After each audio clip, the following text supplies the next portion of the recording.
Greetings and salutations. This is Abe Abdelhadi with The Bitter Truth, and I've got a guest today that I'm really excited to have on the show. You've heard the theme song if you've been listening to this show at all. It's called In the Country for Jim Carroll. The writer of that song is with me here. His name is Bill C. Bill is in the band Divine Weeks. They're recording a new album this summer that I'm excited about. They've released records called Through and Through, Never Get Used to It. 2 years ago, they put out a record called See Those Landing Lights. Bill is also the author of a book called 33 Days, which I highly recommend reading. I've read it twice personally. It took me we're going to get on a little bit of our personal history together here, but it took me about 4 years to finally read it after I bought it, because I kind of had an idea of how I thought it was going to make me feel, and it actually was a lot different and better than what I expected. So, for that, I have to thank Bill. And that being said, let's just get right on it. I want to talk to Bill tonight about a couple of things, but specifically, Bill, are you there? Yeah, let me say hello to you, Abe. Thanks for having me. Thank you, man. Listen, I just wanted to say, first off, congrats for launching your show. Your voice needs to be out there, and it's great to be here. Thank you, man. I really appreciate that. Being in bands back in the day in LA in the late 80s and early 90s and watching you guys just do your thing was just one of those things, man. People had to be there to see it. And fortunately for us, we came up at a good time where there was a lot of great artistry going on. And if you looked not too hard, you could find some great stuff that wasn't the mainstream hair band, Poison, Dokken crap of the Sunset Strip. There was a lot of great music, whether it was out of Minnesota or LA or Athens. It was just everything was happening at the same time. And it was just an exciting time. It was before MTV really owned everything. Which kind of gets me to tonight's topic, man. I mean, we talked a little bit, and so none of this is a surprise. But I kind of equate not necessarily the decline of Western civilization, but the decline of critical thinking, almost with the decline of rock and roll. Did it decline? I mean, maybe I'm being negative. I know there's music out there. I always find new bands, but it just doesn't seem like they're making the mass impact that they were able to, say, make like 20 years ago. I think in my estimation, and we've talked about this before, but bands like the Beatles, The Who, Zeppelin, even though they're ambitious as fuck, I mean, they happened, in my opinion, in spite of the record business. The record business was quite content with, say, Fabian or, Billy Ray Cyrus, that wasn't going to put up a fight, just do what they were told and sell the units. And right. These guys were real artists who just, they came and did their thing. And yeah, their goal was to be successful, but there was an artistry to it that I just don't think is as easy to find. Is that an accurate statement, or what do you think of that? Well, I mean, first off, we have to reconcile the fact that people are not allowed to have careers. In the music industry, being what it is right now, it's kind of interesting. It's back to the industry again, like it was in the 50s. The difference was, over time, the music industry understood that it had to be patient and let artists develop. Now there is not that patience. It is an immediate sort of gratification thing. When a record is released, it's very much like a movie. If it doesn't, blow up immediately, it's a bomb. And so, we then go and ask ourselves, would certain people, Bob Dylan comes to mind, would he have been allowed to, get to a second record, freewheeling Bob Dylan, after the complete bomb that was his first record? Right. A good record, but a bomb. So that's the thing that comes to mind first off. I do absolutely agree with what you said in terms of certain great artists they succeed on blind ambition and in spite of the record industry. That much I very much agree with you on. But it's just a totally different landscape now. And, for me, I was never mainstream. That's not me being high and mighty about it. I didn't, garner the popularity. I was, the proverbial big fish in a small pond for a brief moment in LA. And by the way, if you haven't shared with your listeners, by God, I'll do it for you. Abe here was a drummer for a very fine LA band called Maya Tango. I hope Everyone knows that, and they do now. And go buy Abe's book all together now. It's a freaking brilliant book. I appreciate that. On Amazon. Thank you very much. So I want to throw something back at you. Take a little tangent there, my friend. Thank you, sir. But my goodness, this is such a big topic. We can take it anywhere you like. Well, I mean, that's the thing is at one point, and this is something I didn't notice, so maybe Well, let me preface what I'm going to say with, I remember when I was in my 20s, and I read somewhere that the average American male stops absorbing new music by the time they're 28. And I thought, well, that's a shitty way to live. I was into so many groups and had been since I was a kid. Does this mean I'm going to just, be stuck when I'm 29 and, go see revivals of Oklahoma wearing khakis? And that's a shitty way to go. So I thought, well, there is that look of a Dockers commercial when people go and see those aging bands. Yeah, well, let's face it. Well, and they don't really want to see something excellent. They just want to bear witness one more time. And have their feelings reawakened. And hope the magic is still there. And that's the thing is, like, at one point, I stopped absorbing, honestly, enthusiastically absorbing new music about my late 30s. I remember my brother, at the time, he was 20, I was about 37, and he'd got me into the Strokes. And the first thing I did was the old man thing. I'm like, I liked them better when they were called the Cars and the Velvet Underground, Mm-hmm. and then right. And then I turned my brother on for that Christmas. I got him London Calling by the Clash. I got him the Cars' first record. I got him Mission of Burma, and I got him Meat Is Murder. And I was like, these are the four albums you might want to listen to. Merry Christmas. And he was like, oh my God, dude. And I said, I'm not bagging on the Strokes. I understand their age.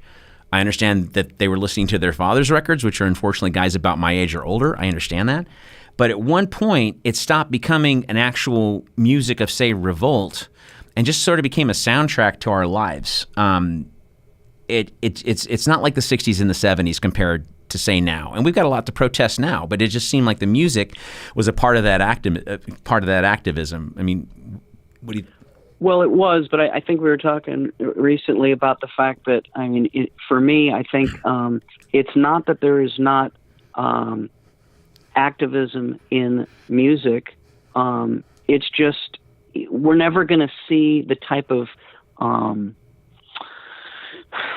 system is the wrong word, but in the way Live Aid or Woodstock or Farm Aid or Amnesty International, these big shows that galvanized a unifying, centralized, I should say, audience, and immediately that became a national story. It's now a little bit more, broken up into factions, and so there's still things that go viral, if you will, but it's consumed by very specific audiences rather than, the world was watching today as Live Aid, et cetera, et cetera. You know what I mean? Yeah. So we're still seeing lightning rod moments, but they are consumed by a very, this community dug it, and other ones who are not, hooked up to their Twitter feed kind of, cluelessly walked into the night. That's the way I see that. Right. Well, and see, and that's the thing is, it's not like it was, say, when the Beatles were happening and you got on Ed Sullivan, or when the Rolling Stones or the Doors did it. You had 3 networks, a couple of shows. And the radio was the radio, and that was it. I mean, when the Beatles played Ed Sullivan, I think they played to something like 70 million viewers or some ridiculous amount of American viewers. Almost like half the country watched that broadcast. And whereas now, if a show has a couple of million viewers, they're excited. You see the number one show on cable news, and they got 1.5 million viewers, and they're excited to have that. And the networks, CBS or whoever, they'll have a popular detective show that back in the 70s would get 30, 40 million viewers. Now it's like 5, and they gladly accept it because of the, Well,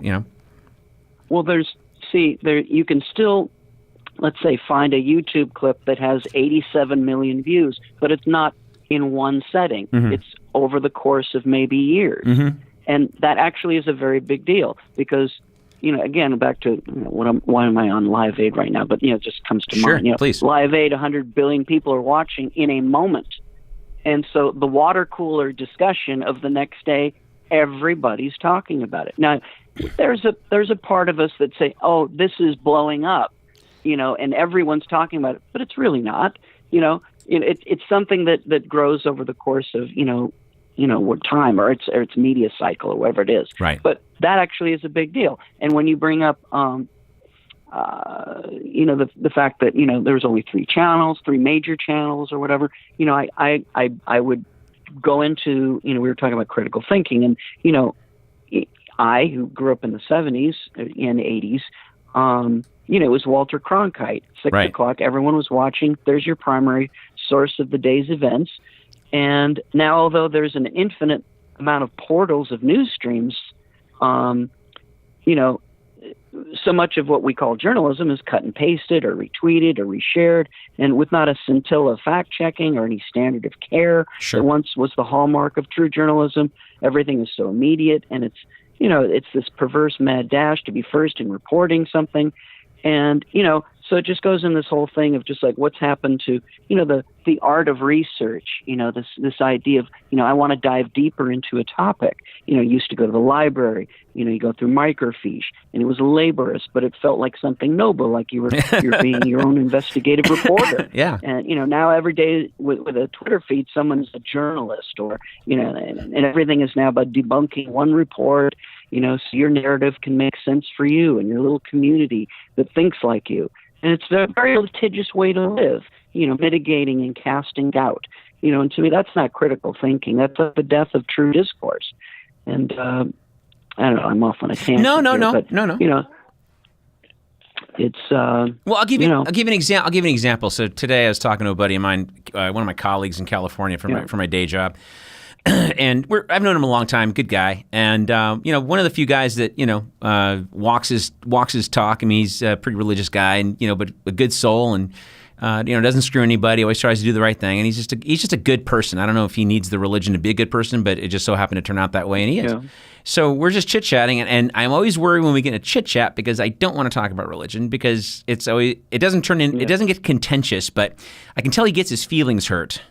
When I say things like, well, dude, I kind of don't give a shit. You know what I mean? Like, where the Bible's, but I don't care. And so he was trying to throw it out there, and he said, did you hear that California's trying to ban the Bible? I was like, what? What are you talking about? And I don't have a dog in this fight, obviously. So, but in my immediate thought is, well, that's illegal. They can't do that. If they pass it through the state, it's going to go to the Supreme Court. It'll get kicked back. What bill is this? And because he was reading all these different articles. So he gave me the actual numbers to the bill. It was like AB 2943 or something like that. And I pull it up. It's like a 2-page document, by the way. It's not even this labyrinthine law. And I'm like, dude. Well, first off, let me stop you and say you're doing something probably 90% of the people won't do, which is ask for the source, check the source. So you have actually done something most people don't do. Well, see, and it's not like I want to be. Go ahead. Yeah. Well, no. It's not like I want to be litigious. But I just was like, well, that's ridiculous when we ban the Bible. And so I read the law, and it had nothing to do with banning the Bible. It was basically talking about making illegal de-gaying camps, if you will. It's not a therapy that works. Okay. It does more harm than good. Okay. And that's what the law was about. And so as I'm reading this to him, he goes, oh, well, there's something in there about the Bible. I said, dude, where did you get this? Because I'm almost done. I'm going to send this link to you, even in the summary. So then I went on Twitter and reposted the actual bill, and I said, they're not trying to ban the Bible in California. Read this, but I bet you won't. And when you mentioned the death of critical thinking, this kind of what spawned that little tirade, and I apologize, but that brings me to the question that I really wanted to get at with you too, because we came up in LA at the same time in the same public school system, give or take. And I've had this theory for a long time because I taught in the public schools for a little bit. I substitute taught long-term assignments and things, and I spent a lot of time in Los Angeles Unified, only to see the arts dramatically reduced, cut, slashed. Like instruments locked in the music closets, and the kids that aren't quote AP kids can't play the instruments. So I would substitute teach for a music teacher. And I thought, oh, I'm just subbing, so then I'm letting you guys play instruments, right? And they're like, no, we just get these handouts. I thought it was a music class. No, it's music appreciation. I go, well, who gets the music? Who gets the instruments? Band. One period a day, like 30 kids get to touch the instruments. The other 120 kids get handouts. And listen to Mozart. And how does this make you feel as a 12-year-old? Whatever. And so, I see. And maybe it's because I'm getting older. because I'm sure when I was a kid, when you were a kid, our teachers thought the same thing of us. When I was a kid, they would beat the shit out of us, and that's what made us think. And so here we are now, as grown-ups looking at. But I'm talking to guys not too much younger than me that came up in that era, right? 40, 35, and I see just kind of what you just described. Lack of discourse, lack of discernment. Do you think there's a correlation between, say, for example, the lack of funding of the arts and a decline in critical thinking? Okay. This is a very interesting question. And I think it's a combination of a lot of things. And if you just bear with me. Oh, yeah. Let me see. Okay. So definitely it's appropriate to talk about California. It's my experience. It's yours. But it is also a big thing because, I was in grade school. I think you were in grade school when Proposition 13 passed. Yes. Which is not 100% responsible, but there was a trickle-down effect from that on the allocation of state funds. And slowly we saw, the arts become a direct casualty. I think you mentioned orchestral, classes and, maybe campus radio stations or poetry classes or not to mention like electives like wood shop and metal shop. And a lot of kids don't even realize today that you used to get your driver's training in high school. Right. You drove, and you learned, and then you went to the DMV, you got your license. That's long gone. And so obviously not having that kind of diversity, entrenched in the curriculum, creates less rounded people with diverse interests. So I think that's obvious. I don't have the data, but it seems like everyone I grew up with had at least some kind of passion for music or movies or photography. And, I'm constantly amazed when I meet people nowadays who just don't care that much about that. And I mean, if I walk in a house and I see no books, I worry. Run. And so another thing, I think we got spooked in this country into this whole idea that we were trailing hopelessly behind, China and Japan in math and science. And I think that started to inform school curriculum. Teaching emphasis went away from the arts into the rush to catch up, in science and math. Mm-hmm. I also think the pressure in public schools to get their standardized test scores up, that was huge. Someone had the idea that schools' budget would be directly affected by test scores, and teachers' tenureship was affected by test scores. Absolutely. So teachers started, forced to teach to the test. I mean, that's a huge issue. And I mean, just as to critical thinking itself, I think we see with the advent of the internet, again, I'll go back to it's made this idea of research so immediately accessible that there's no sense of discovery and finding answers anymore. I told my daughter growing up, research is not the first thing listed on your Google search. Research is not the first couple paragraphs of Wikipedia. Right. And I think as the internet generation rumbles along, we as a nation become more divided, and it's easy now to find a resource that will tell you what assuages your fears. And instead of inspiring an exploration of another point of view, it's like we no longer seek information, but rather affirmation. Right.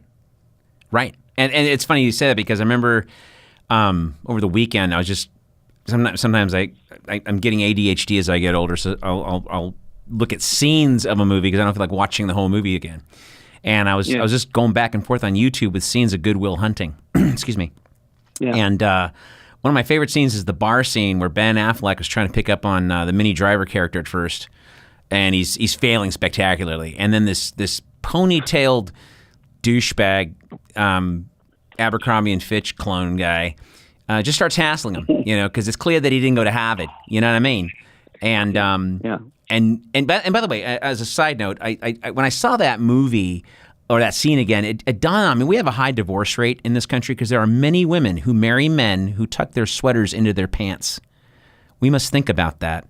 Okay. And moving forward, people that have daughters, warn them. So at one point, this guy starts regurgitating all this stuff, and Will Hunting, the Damon character, approaches him and starts challenging him on everything that he's saying. And here's a guy who's a first-year graduate student. Will Hunting's a high school dropout. How does he know all this crap? Well, he reads. He goes to the library. But the difference between him and this guy is he doesn't actually possess just the information. He actually has an intellect. and there's a degree of wisdom, and there's some humanity behind what he's learning, and there's a why he's learning it. Whereas this guy is just, to get a degree and to spout stuff off in a bar, as he's being made fun of, and that's that's sort of the main difference, kind of what you're saying, where we don't teach anybody to actually think about what they're reading or what they're looking for. They're just looking for affirmation, and it's and the thing about that is, which to me it seems like it creates less grounded people. Because it seems like you're just flailing in the wind. If you don't know who you are, then anybody can tell you who you are. Right. Is that too judgmental? No, that I actually agree with that. That you find out who you are not coming out of the womb. Right. You find out through dealing with crises and dealing with problem solving and being affected by art and how to survive. I mean, you're formed in transit. Absolutely. Well, see, and that's the thing. Like when we were talking the other night, one of the points you brought up was sort of what happened post 9/11, which I think that was the height of, or the nadir, if you will, of that line of reasoning. I was telling you the other night, guys that I knew that were super duper left, and guys that I played in bands with and stuff. We did shows together, and all of a sudden, like, kill those fucking Arabs, and man, it's something I don't talk about too much. I mean, I'm Arab on my dad's side, and so I dealt with my share of shit. And I remember 1995 when Oklahoma City happened. And me and my brothers, my cousins all said the same fucking thing. I remember where I was. I was on South Lake Avenue, Pasadena, where I was living. I was right at Colorado and Lake, right where the Kinko's used to be. Now it's the FedEx thing. And I was coming down Colorado, and I had just heard what happened, and I pull the car over, and I'm going, please don't let it be an Arab. Please don't let it be an Arab. Please don't let it be an Arab. Right. I'm thinking, it can't be an Arab. It's Oklahoma. There's no Arabs in Oklahoma. They don't. Why would they go to Oklahoma? And I'm just running through. But that's an experience a lot of Americans don't have. Oh, I understand. That immediate panic. Yeah. Of, oh God, please no. Well, I mean, I had more fights than Muhammad Ali before the 6th grade because of the Arab oil embargo. Yeah. Like, I mean, we grew up in South Central. Like, I had oil in my lawn, right? And it was like, and people go, well, you don't look it, you don't sound like it. Yeah, but everyone knows who your parents are. And you see my folks, right off the boat, my folks were just flat out immigrants. My mom's from Brazil, my dad's an Arab. They got accents and everything. And, we ate the funny food before it was cool. And, you were the weird kid. You weren't the Mexican kid. You weren't the black kid or the white kid. You were that kid. And first day of school, everyone knew your name, whatever. And so, but all that to say that the narrative, because for years I didn't have to deal with it. Because through the 80s and the 90s, it was okay. And then 9/11 happened, and I still get away with murder because I don't look the part. But when I go to the airport, man, 2 out of 5 times I get hassled. I understand what they're doing. Yeah. But that narrative... Just because of your last name. Well, yeah, my real name is Ibrahim. So every time there's a terror attack, there's at least 3 or 4 guys with my first name. Oh, right. I'm going, awesome. Can't you change your name to Steve before you do this, please? Leave me alone. Exactly. Go be Phil. How about Phil the terrorist? That'd be awesome. Instead of like, great. But in all seriousness, though. No, I think I. Yeah. No, go ahead. I'm sorry. I think I told you. No. I think I told you that. I feel that post 9/11 was like it was akin to a segment of society was suffering from post-traumatic stress disorder. Right. In the same way, that it's not loss of critical thinking. It was loss of, ability to resource a part of your brain, that reasons and balances things out, and suddenly, we're injected with, irrational fear. I'm not going to call 9/11 nothing. I'm just saying, like, it affected me deeply. Sure. But I still, and I'm lucky, I was raised by a household of teachers, sure. A history buff and so forth, who always tabled things and let's evaluate where are we coming from and where are we going. And so in that sense, I'm lucky. But, that's where my brain immediately went to. It's like, what a freaking fascinating and yes, terrifying new world we live in. But let's freaking look at what's going on here, right. And let's try and problem solve on the fly. Right. I don't want to just stop thinking and stop being who I am. I mean, ultimately, that's what really matters in times of crises. And we can debate whether we're in a time of crises or not. I don't want to get into it left or right. I don't really give a shit. But, it's a time when I know I want to remain who I am. Right. I want to retain my core essence, and not be drawn into something, that I don't know, let's just say certain people have been, Sure. Good luck to you, but I want to keep thinking, Right. I mean, well, I think it's a social, I think it's a certain, it's kind of what we've been talking about for the last few minutes. It's these things that lend to a socialization of the culture that makes it a harder culture. It makes it a less tolerant culture. You know what I mean? And I see it on the so-called left. I mean, all this Russia scare shit. I'm like, okay, first of all, you don't have any proof. You don't have the investigation's not even done, and you're saying it's a foregone conclusion. And I'm in Austin, land of the blues, and I have fun all the time because I think I'm left of these people. And I was at a bar a few weeks back with a good friend of mine, good guy, heart of gold, this guy, but he likes to get on this crap. And so I asked him, I had a few bourbons, and I said, well, let me ask you something. How do you feel about Mexicans and Muslims? And he goes, I love them. I said, awesome. Then why are you attacking the Russians with the same right-wing xenophobic sword that they used to attack the Mexicans and the Muslims? Aren't they immigrants too?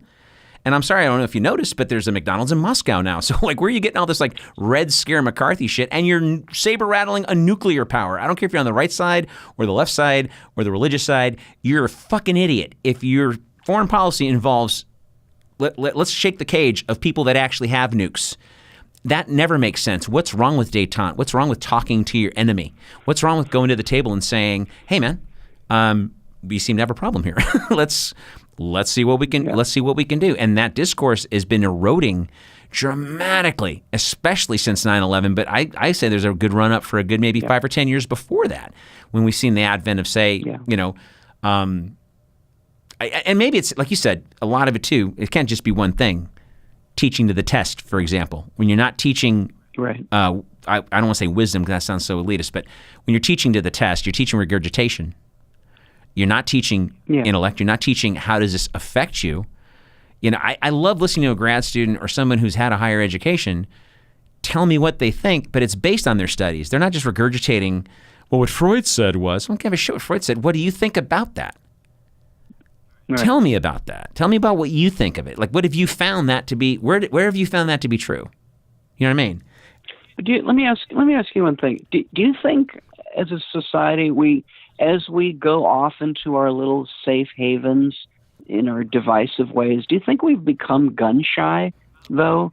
Obviously, in the blogosphere where everyone's anonymous like that, everyone's being contentious. But I'm talking about face-to-face discourse, like you and I are having, or whatever you see in a bar, like you mentioned. Do you think people have become kind of gun shy, don't even talk to them about religion, don't talk about politics, it didn't used to be such a big fucking thing. No. Why is everyone so bloody, sensitive, that you can't just have a normal conversation? It's just like we're folding our tents and there's no hope for peace. So the best thing I can do is just not bring it up and just grit my teeth. That's what we're aiming for. That's a solution. That's unacceptable. Race to the bottom, right? It's a race to the bottom. And honestly, the last few years I've been making this joke. I'm a man of a certain age. Where I grew up, we used to punch people. So, and that's because you either got along. Thanks for the warning, by the way. Thank you. You're welcome. No, but we said just you either got along or didn't get along, but you discussed. The way I am now, good Lord, I Corey Lesh, Jim Brown, Sean Tynan, George Harada, if you're listening, I'm sorry. I was an absolute asshole to play with many, many times. We went through 7 bass players, by the way. Ed Tellefson, I'm sorry. When I was 24, 25, I was, I remember you made a comment the other night, we were talking, that the Beatles were bastards. And, that they even, John Lennon famously said, yeah, we were bastards, and almost every band that made it because of pure ambition. And, But to put it in context, I said that with great admiration. 100%. 100%. And I admire that as well. The sad thing about that is I didn't have the talent. I just had the bastardness, And so I could be that guy. And when I was 24, 25, sometimes I meet people now and they go, oh my God, what were you like as a kid? I go, worse. I was much worse, and now I've learned to listen and encounter and engage and do all these adult things that I didn't know how to do when I was a kid. But then you grow up and you move through it. Now I meet people that are 35, 40, 45, and they're exactly as you described. Oh, don't talk about such and so. Oh, don't bring up Reagan to him. And I'm like, well, why not? When I was a kid, I remember I had this one speech class. This guy named James Salcedo, great fucking guy, and It was a great speech class. Learned a lot. And one of the things first day of class, he said, there's 3 things they say you can't talk about in polite society: sex, religion, and politics. And I say bullshit. As long as you don't call anybody names, you could talk about whatever you want in society. Well, the thing that's kind of funny is I'm not visiting my aunt. I mean, it sounds like the rules laid down when you're visiting a distant aunt. Yeah, and I came up in a contentious house. You had to fight for airspace. You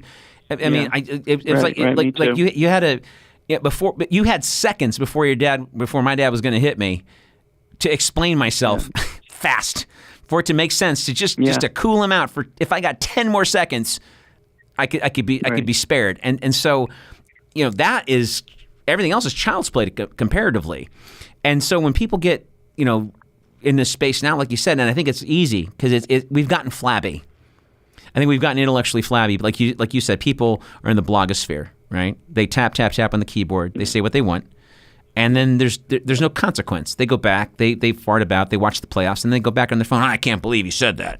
And you're kind of like, all right. And they get upset about it. And now living here in Austin, the foot traffic is so amazing. I can walk to so many places now and actually have a social life by foot that I didn't really have in LA. And so, now I'm enjoying the last few years here being out and around. And, and sometimes I get a little loud and sometimes I get a little carried away, but I'm not insulting anybody. I do my best to not insult anybody. I might get passionate, but there's nothing wrong with that. It's like, have an opinion. Tell me what you think. Get mad at me. Say something, for Christ's sake. Don't just wait till the internet to get home and say it. Right. Say it to me here. We're at a party, having a drink.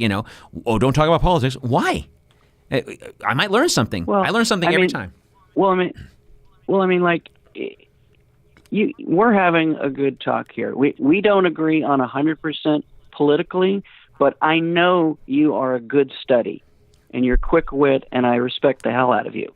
So I have no fear, and we have an understanding. And I have this with other people too. But it's amazing how many people just literally, I understand, nobody wants to be upset, and some people do cross the line. There are exceptions.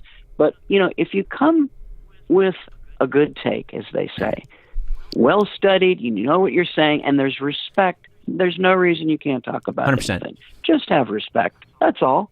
And don't be a douche. Don't be a douche. If I was to rewrite the Bible, it'd be really simple. Don't be a douche. Exactly. The gospel according to Bill C. Don't be a douche. You can all go home now. Wow, that was heavy. That was really heavy. Don't put it on me. But see that. I'm just raising it up the flagpole. I'm just going to see if I'm going to throw it against the wall and see if it sticks. No, but you make an excellent point though, because I don't agree with 100% of what my friends think. And that's okay. 90% of the people that are in my life in a real way, I got some pretty conservative friends, but most of them, anyway, are very smart people. And they can discuss things in a real cogent way. Go, hey, have you thought about that? Well, hang on, listen, because back in da-da-da-da. And they're telling you things, and you understand what they're saying. And I was home at Christmas time, and one of my best friends, I've known him for 30 years. I was in his wedding 20 years ago. Great guy.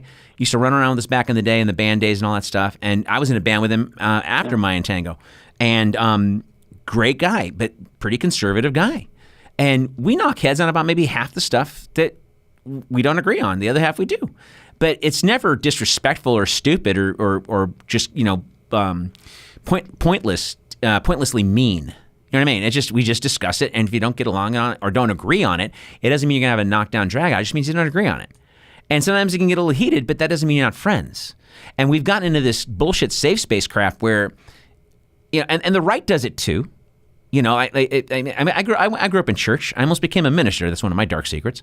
And I came up through high school, Sunday school classes in the 70s. And I remember one year, our youth pastor brought in these guys, college guys, who just got back from a summer in the Eastern Bloc. Not Pismo Beach, handing out tracts, checking out half-naked chicks.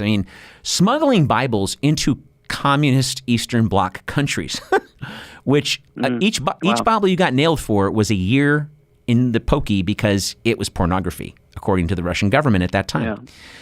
And so they would tell these stories, and I'm going, these guys in underground dank basements, and these guys are smuggling, 50, 20 Bibles, 30 Bibles at a time under a VW bus, and just praying that, the guard's, a little lit that day and not going to do his job that great. And I'm like, okay, that's persecution. Just because I can't put a 10 Commandments on the State House steps doesn't mean it can't be displayed. It just means it's not on the State House steps. You like it that much, put it on your house. Put it on the church lawn, and everybody sees it. Nobody dies, right? So, and when I hear this persecution crap, it's like, all right, have we become that sensitive? Persecuted? What persecuted? You're not persecuted. That we don't know what that means in this country. Truly, really, truly. I hope we don't learn it. I hope we don't get to that point. But let's take a side turn here for a second, because I do want to bring up a couple things, and I know you had a song on YouTube on Facebook on your page that I thought was really awesome, and I want to kind of get to that a little bit too. But this kind of segues into what we've been talking about, because like the Parkland shooting was one of those zenith moments. I thought Sandy Hook was going to be it, but those kids were in the first grade, so they couldn't really protest. But these kids, I was amazed at how many attacks they took. By adults. I'm like, dude, you guys are fucking grown-ups, and you're beating up on a guy and going, oh, he's an actor. I'm like, okay, let's just say you're right, and he is an actor. Those kids still got shot, and he's asking some goddamn good questions. And that's the thing we don't do anymore. We don't ask any questions. We don't ask. It's just again, it's we're back to the death of true discourse in this country. Right. A country that truly meant it when they said they were going to make a more perfect union, not from right out of the chute, but rather something that would continually evolve and improve. Right. And nowadays, to not be able to even ask the question. Right. Can we find a compromise to woefully outdated gun laws that couldn't have anticipated the technology and advancements at the time they were written? We can't even ask that question? Come on. We're better than that. Just for shits and giggles, excuse me, and I admire your willpower, because I know you as a person, and I always admire how you put up cool shit on your Facebook page. I'm the asshole. I'm the guy who's like, oh, let's see who I can piss off today. Let's see how many toy mice I can throw into a crowd of tourists at Disneyland. You put up a statistic. In Sweden they do this, and instead of going, well, that's kind of cool. How can we do that? You get these things. Well, then move to Sweden. Okay, I used to hear that shit in the 80s when I was a kid in college. Like, really? You don't like it? Move back to the Middle East where you came from. Well, I was born in Harbor General in L.A., dick. So you're stuck with me, number one. Number two, a word that needs to make a comeback is the word jingoism. That's a great fucking word. That is one of those literal words that just says it. Yes. You don't. If you never heard that word before, I'm like, you fucking jingoist piece of shit. You know exactly what I'm saying. It just right there. You know exactly what I'm saying. Especially if you grew up in the 80s. Yes, that's when it first came up big time. Yeah, but I kind of got sidetracked with the Parkland thing. It was just so. It wasn't even mean spirited. It was just like downright evil. It's like, why are you bashing these kids instead of entertaining an answer to the question? They're asking. They're not even saying ban guns. I've read the Second Amendment. I own a pistol. I've read the Second Amendment a bunch of times. I know what it says. Right. And it's very specific. The last few words they always get on is shall not be infringed. Okay, I get that. Okay, I get what you're saying. But that was written when we had single shot muskets. Do you really need to have an AR-15, a grenade, and a howitzer, and a tank? I don't know any responsible and reasonable gun owners, several of whom I call close friends, but I don't know any who actually don't support banning assault rifles. Maybe I'm just out of it. And I don't know any reasonable ones at least, who don't support reasonable background checks. And the thing is, when you speak to these folks, any objective person out there, you realize the NRA no longer represents its members, but rather the gun manufacturers. Absolutely. And so, it's like, have you ever wondered if cancer or AIDS was cured by one magic pill, whether the pharmaceutical industry would allow it, because of the loss of income? Would the oil industry allow a car that ran on water? And it's the same for gun manufacturers. Mm-hmm. So, it's like we're now at a point where a once great nation that was at the forefront of progressive thinking and scientific breakthroughs is a slave to lobbyists that, for all we know, have already curtailed crucial breakthroughs that could save lives and preserve resources, and on and on. 100%. And that's... So it's just frustrating. Well, absolutely. And then you hit on something a second ago. If there was a cure for AIDS, I just saw a Goldman Sachs report or a report on Goldman Sachs. I think it was in Business Week about a week and a half ago. And in their analysis, they said that cures to diseases is not a sustainable business model. And they were specifically addressing investing in pharmaceutical companies. And it reminds me of that Chris Rock joke from about 20 years ago, where he's like, they're never going to cure AIDS. They ain't never curing AIDS. When's the last thing they cured? Polio. How old's polio? Polio, yes, I remember. The first season of Lucy. That's a great line. Fred had finger weaves. And he gets into this whole thing. Right. Remember that? And then he goes, you think they're going to cure AIDS? They're still mad at the money they lost on polio. Right? Exactly. And that's a dark thing to think, but think about it. What have they cured lately? And if anything, they're creating, look at the opioid crisis we got. That's a pharmaceutically driven, that kills more than street level heroin. And and so, to speak to your point, when you talk about the discourse, and I don't want to just say it's cultural. I mean, I'm not going to say that Europe is so much more evolved, or Canada is so much more evolved, or what have you. I just think that there's a better level of discourse than we have in the United States. And I'll give you an example. Name me one industrialized country where someone running for office can get up in front of people with a straight face and say, "God told me to run." Oh boy. And I don't. And I'm a creationist. I believe in intelligent design. Yeah. It's not up for conjecture, and we treat that crap equally.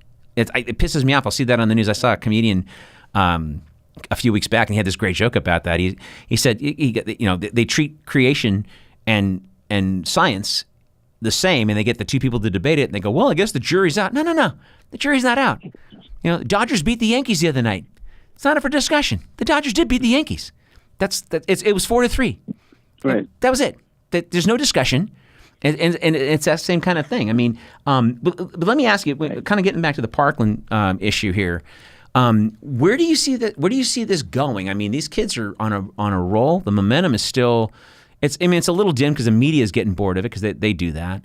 But people are taking notice. People are paying. They seem to be paying attention this time. It only took like 20 years of this shit, but they seem to be finally paying attention this time and actually taking gun owners and putting their feet to the fire a little bit and taking the NRA and really going after them. Where do you see this going? I don't know, but it's exciting. And as I was watching March for Our Lives, I texted my daughter and I just said, "Sorry I failed, but you're not gonna." That's the best thing I could really think of. I don't know if that's right.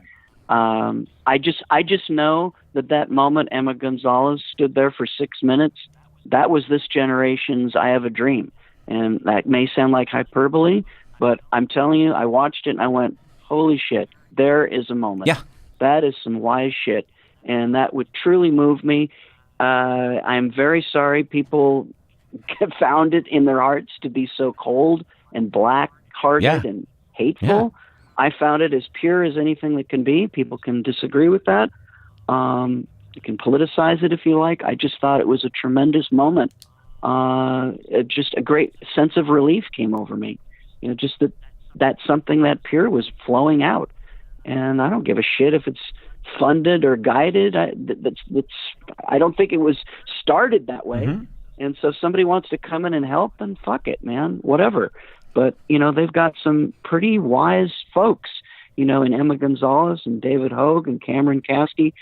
I admire the fuck out of these kids. I really do. Yeah. And we'll see where it goes. It's going to be an interesting lead up to the midterm elections. I can tell you that. Oh shit! Well, listen, man. We got a little time left. And I definitely want to talk to you some more, but I want to take a minute here because not unlike Stephanie says or Jane says, you wrote a song called Emma Says, and I want to play that and then come back. So let's go ahead and I want the audience to hear this song. I thought it was awesome when you did it on Facebook, so I want them to hear it, and then we'll be right back.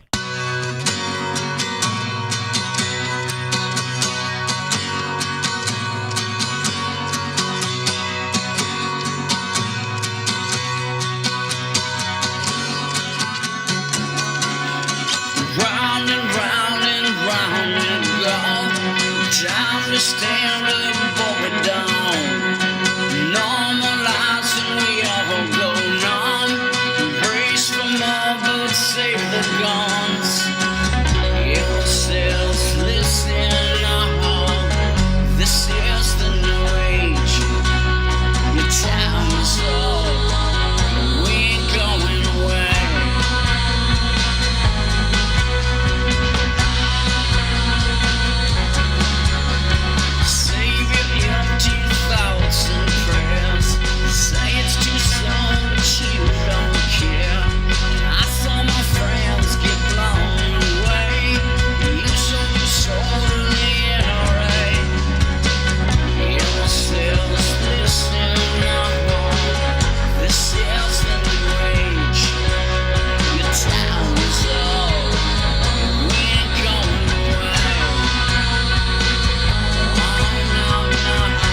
All right, man. That was great, dude. So Thanks. okay, so when you picked up the guitar and started just, I've written a bunch of songs myself. They come in different ways and fits and starts. How'd this come? How'd this happen? Well, this one, I wanted it to be part of the Divine Weeks record that we're about to record. It came a little late in the game. So I just, said, okay, I'll just do it myself. And, just playing with a little, detune the A string down, get a little resonance there, and just kind of found my way around it. It just, like the first verse is us talking, like as people who just haven't done shit, round and round and round we go, time to stand up, but we don't, normalized, and we all go numb, brace for more, but save the guns. That's the first verse. And the second verse is then Emma is witnessing this. Save your empty thoughts and prayers. Say it's too soon, but you don't care. I saw my friends get blown away. You sold your soul to the NRA. And, it just rolled out, and it just sort of finishes with, look at my eyes, they're alive and wild. My heart is on fire. Your old eyes are dead like a doll's. It's always someone else's fault. So it's just, it's direct. No. It's direct. I remember they asked John Lennon, when he wrote I Want You on the Abbey Road record, John, what happened to the flowery poetry of Across the Universe? He says, listen, when you're fucking drowning, you don't beat around the bush. You just say it. I want you. Right. And so that's kind of where that came from. So, Well, shit, man. I have to say that you mentioned it, you saw it on Facebook. I have to tell you, I just offered it up with nothing attached to it. And I have to admit, I was surprised. I got some blowback, and you mean people got unfriended by some people. I was kind of bummed by that, to be honest. I'm too thin-skinned, not like you. You're strong. Oh no, man! People, I got a meat locker in my house, and I go in there and scream. Close the door and scream, and otherwise I'd get evacuated or evicted or whatever. Well, I mean, but the funny thing is, because I post a lot, right? And people go, "Gee, how do you post so much?" I'm like, "Well, I eat a lot of fiber, so I'm on the can 6 to 8 times a day, so I got time." So the first thing that comes to my head, I'm like, "Oh, that might piss somebody off. Let's see what they think of that." Or I see an article, I'm kind of going, "Well, what about this question?" But the thing that amazes me, I expect that. For something like that, I expect that. I mean, I'm doing it on purpose half the time. I mean, when you put that song out there, the first thing, my heart went out to, how you were feeling. You have a daughter, so that empathy. I don't have a kid, but that empathy for me right there was, oh, he's got a kid, about the same age. Your daughter's what? 20, she's got out of college, so she's what, 23, 22? Yep. So it's like those kids are not that much younger than she is. And then and then it was one of those things where you watching the video. I mean, you meant it. It wasn't some cheap ploy. You meant it, and it was kind of. I love the title because it was kind of a throwback to our age. The VU and stuff like that. You know what I mean? Like Stephanie Says, and we dug. You dug Jane's at the same time. And a little side note, by the way, back in the early '90s, when Perry Farrell was having some challenges with Jane's addiction, Bill was asked to consider joining the band. That's true. And I you know what, that did happen. You didn't do it, and I didn't know why, but I defended the idea of what I thought the decision was about, because I thought it was smart. So, because very few guys would turn that down, and then you end up like John Corabi and Motley Crue, or any other number of guys. Yes, that's exactly it. Or the guy that replaced that is exactly the guy that replaced Ian McCullough and Echo and the Bunnymen, and they put out that crap record Reverberation. Yeah. Who? Yeah, it's like who's that guy? No, same deal. And so I respected that, but that you were asked and considered, I think is pretty badass. Yeah. But no, it spoke to a lot of things at the same time, and the words weren't contrite, man. They felt real. I mean, what kind of blowback did you get? I'm curious. I mean, not a lot. Just like, I'm just too sensitive. I should just get over myself, Just, some people just, like I said, it's like, because I think I said at the end of that video what I told my daughter, which was, sorry we failed you, but you won't. Right. Or sorry we failed, but you won't. And then, somebody's like, what failure? Like, okay. Right. Well. Okay. Again, God forbid you ask the question. I put a exactly. I replayed on my Facebook page. I replayed a Francis Maxwell video that that lone nut white guy that walked into the Waffle House and shot up the people. Right? Yeah. And so this Brit, I think he's a Scot actually, a guy named Francis Maxwell, ex-soccer player. Now he does stuff for the Young Turks. And his stuff is really cutting, really insightful, a lot of facts, and he's actually a pretty funny guy. And so he puts up this video, and he's talking about this guy's background, this guy's record, and that how any one of these things may have gotten a black or a Mexican guy, Latino guy, murdered by police because, at one point he walked into a church and exposed himself, and I mean, just crazy stuff. He'd been nailed with guns a few times. Okay. At one point he was arrested, his guns were confiscated, and the cops gave the guns back to his father. And the Waffle House shooting was done with one of those guns that he stole from his dad, who the police gave the guns back to. So I just put the clip back up there, and I just said, go ahead, deny this one.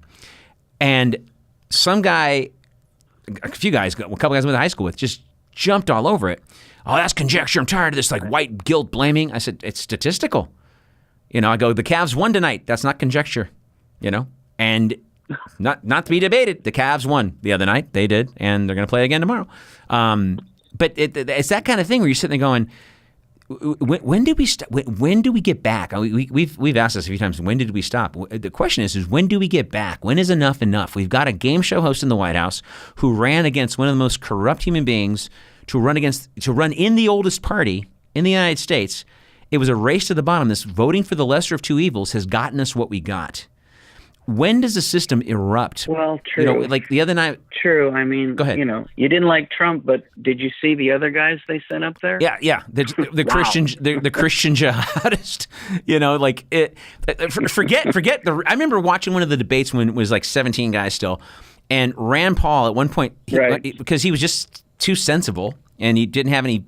Except for facts and numbers and, the economy needs to do this. And at one point, he threw his hands up. I got to YouTube this moment and repost it. It was like, he just threw his hands up like, I could have swore I was just talking. It was like one of those looks on his face like, are we not even addressing the question? Now you're talking about penis sizes and hands. And Rand Paul was just like, what the fuck am I doing here? It just no idea what it plays. It's just this play to the bottom. And you've dealt with this in the past, I'm sure. Right. And tell me if you haven't. I don't. You probably weren't that guy. You were opinionated, but you were a nicer person about it. But did you ever have that moment when you're at a party and someone's like, "Well, why do you have to talk about this stuff? It's so depressing." That ever come up? Like you're talking about home? Well, that's my life. Okay. Well, there. Forget politics. I'm just too heavy. Well, I mean, I can't. You and me suffer from we can't. I had a girlfriend say, "Bill, I just don't want to be as dark as you." Well, I mean, I don't know if it's kind of knew where that was. I don't know if it's dark. I mean, shit. Sometimes I have some days where I make Jim Morrison look like David Lee Roth. Right? It's just one of those things. But it's the leather pants, the assless chaps, absolutely. But no, I mean, but now I've had this the last couple of years, especially people our age, telling me flat out they didn't vote for the first time until this last time, and they're now trying to pay attention, and they're now doing this quick study. They don't know how we got here. They don't know even why we're in the Middle East. They didn't even know we were bombing the Middle East during Obama's time. They didn't know. They weren't paying. I just thought everything was fine. Right. And you're going, why? Because you like the guy? You like the last guy? Did you know we got into some illegal wars in the last 16, 18 years? How easy is it to go to sleep and not pay attention? And then when someone slaps them awake a little bit, they have this angry reaction like people do to the Parkland kids. Right. I mean, for me, Trump, it's so not about what party he's affiliated. I mean, I'm sure if there was money to be made being a Democrat, he would be one. Yes. In the same way, I think if there was money to be made for Fox News, they'd be left-leaning too. Right. I mean, but for me, I just don't like the man. Right. I mean, his lack of humanity is just impossible to get past. He's a supreme, yeah. I mean, he can't even bring himself to act like the comforting Grandpa Reagan routine. I mean, it's just not in him. Well, he's a supremely punchable douchebag. But I mean, but like you said, I mean, it's foolish to think we didn't already know him. This is who he is, and he showed us in a very public way for a very long time. But for the time being, anyway, we're stuck with him. And for me, what troubles me beyond the beyond is that he emboldens a segment of society that is just embarrassing. And every president we've ever had, left or right, would have shut that down and shame it and scare it back into its hole. 100%. That's not what this guy does.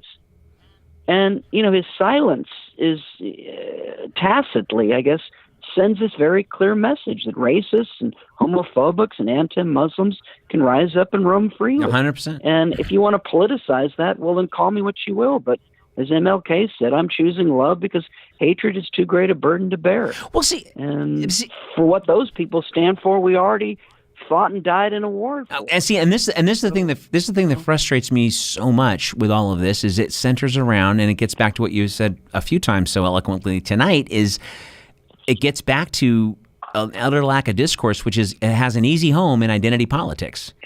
When you jump under the umbrella and you're like, well, the left always does this and the right always does this, and I'm like, do you really believe there's a narrative of good guys and bad guys? This is about the dollar. Throw some chum to the sharks on the left. Throw some chum to the sharks on the right. It's always about guns and abortion. And then you come right back to riling the base. And, this base that Cheeto Jesus has is insane because I haven't seen this much like flaring torches. And these guys aren't wearing hoods anymore either. They're wearing khakis and Banana Republic shirts and just out there marching with their little loafers and stuff, and you're kind of like, yeesh, yeah, it's. So I don't, I know we're not going to solve the world's problems tonight. It's been a lot of fun to kvetch and bitch about it a little bit, but I really do hope that I really do hope that folks listening got something out of it to take forward. And I mean, and kind of my goal for the show, altruistic streak that I have, limited that it is that for folks to kind of get something to take forward, to get a nugget. I'm working to get as many interesting folks as I can that have something to say and kick back, and then just to have a discourse like you said in this country. We just don't do it anymore. And the point you made earlier, and we'll start wrapping up. That's what it's all about. We got to get back there, like you said. When are we going to get back there? Yeah, and that's the question. That is the burning question of the night.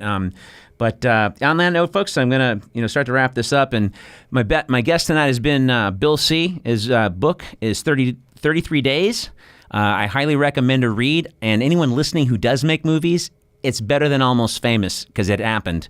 And then what's the new record going to be called when you guys are done with it?